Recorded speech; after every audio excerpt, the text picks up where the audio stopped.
Every day, we believe we are making independent choices. What to think, what to believe, what to support. But in reality, many of these choices are influenced, nudged, and sometimes even engineered without our conscious awareness. This process is subtle. It operates through social pressure, media influence, and psychological conditioning. It raises a fundamental question: are we truly exercising free will, or are we participating in a system of fabricated consent? This video essay explores how engineered peer pressure shapes opinions, behaviors, and societies, and what it means for our understanding of freedom.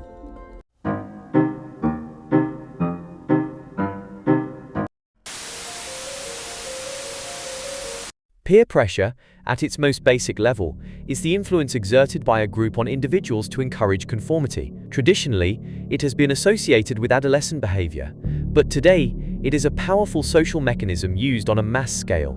Engineered peer pressure refers to the deliberate design and amplification of this phenomenon by external forces, corporations, political groups, media organizations, and social platforms to achieve specific outcomes. Unlike organic peer pressure, engineered peer pressure is not spontaneous. It is calculated. It uses data analytics, behavioral psychology, and media narratives to create the illusion that certain beliefs, trends, or behaviors are universally accepted, even when they are not. By exploiting our deep-seated need for social belonging and fear of isolation, engineered peer pressure can manipulate individual and collective decision-making at scale. Jeremy Bentham's 19th-century prison design Panopticon provides Foucault with a representative model for operation of power in society and extreme surveillance. Bentham argued in the Panopticon that the perfect prison would be structured in such a way that cells would be open to a central tower. In the model, individuals in the cells do not interact with each other and are constantly confronted by the panoptic tower. When there is a person in the tower, they must believe that they could be watched at any moment. Technology, social media, and uniformity of institutions globally make the existing society the Panopticon.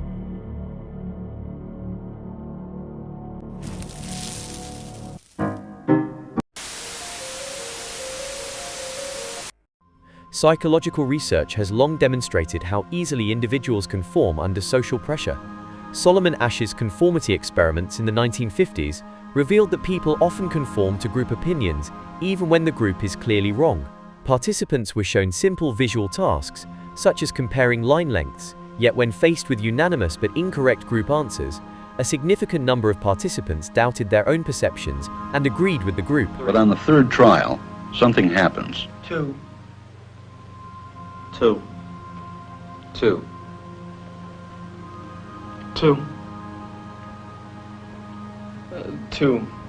The subject denies the evidence of his own eyes and yields to group influence.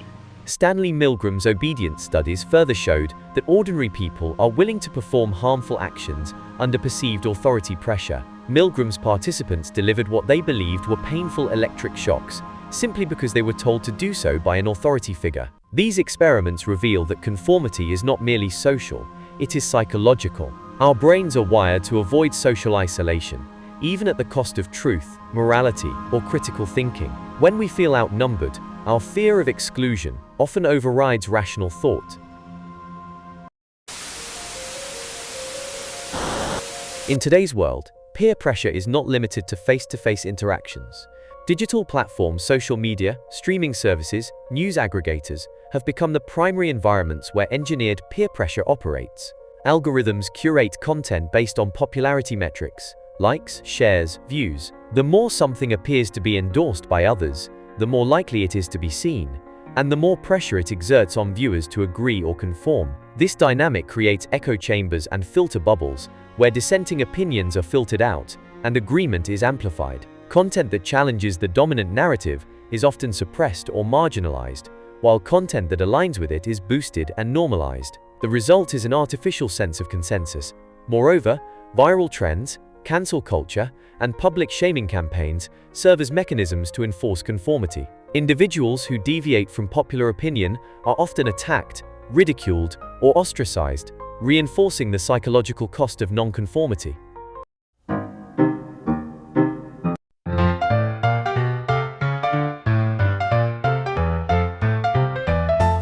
Every day in all German classrooms. Adolf Hitler ist unser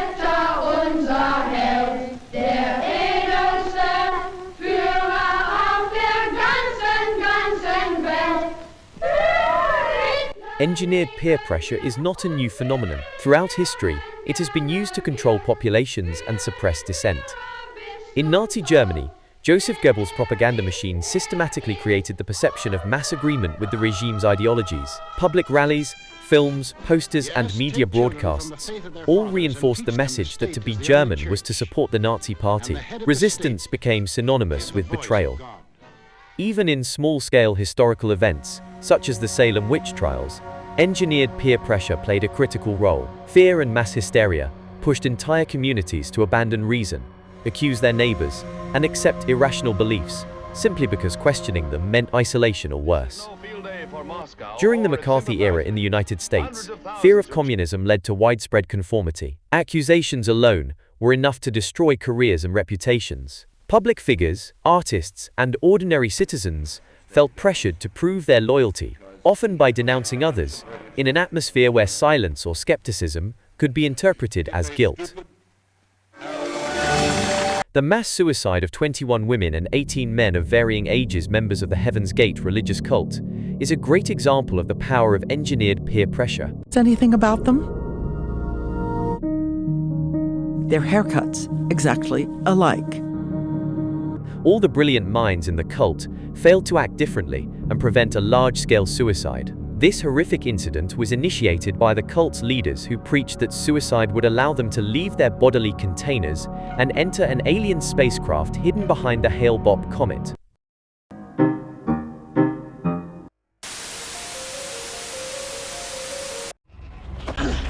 Watch, pal.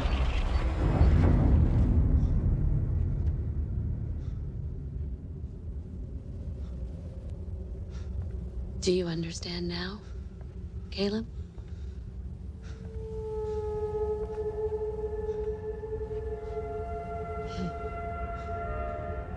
You won. Welcome to my world.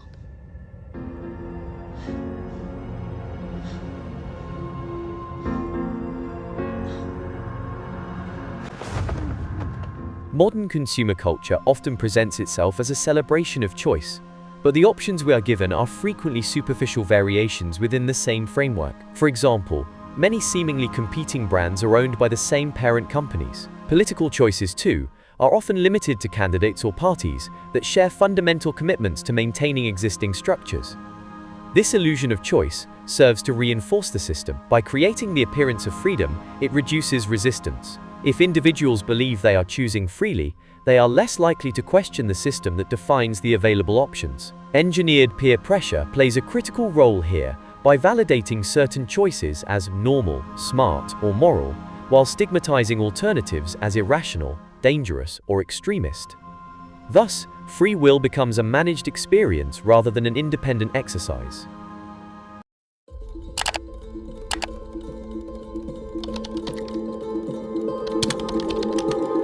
What is it about society that disappoints you so much? Oh, I don't know. Is it that we collectively thought Steve Jobs was a great man, even when we knew he made billions off the backs of children? Or maybe it's that it feels like all our heroes are counterfeit. The world itself's just one big hoax.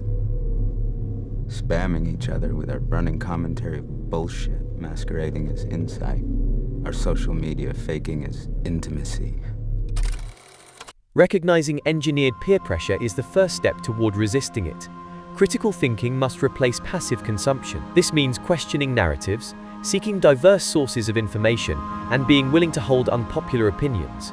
Media literacy is essential. Understanding how algorithms work, how media ownership structures influence content, and how emotional appeals are used to manipulate responses can help individuals regain some autonomy over their thoughts.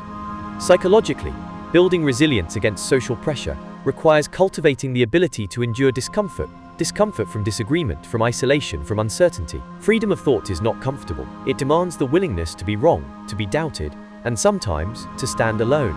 Ultimately, true autonomy is not about rejecting every social influence, but about consciously choosing which influences to accept, based on reasoned judgment rather than fear of exclusion. Freedom is not given. It is taken through awareness, through resistance, and through the relentless pursuit of independent thought.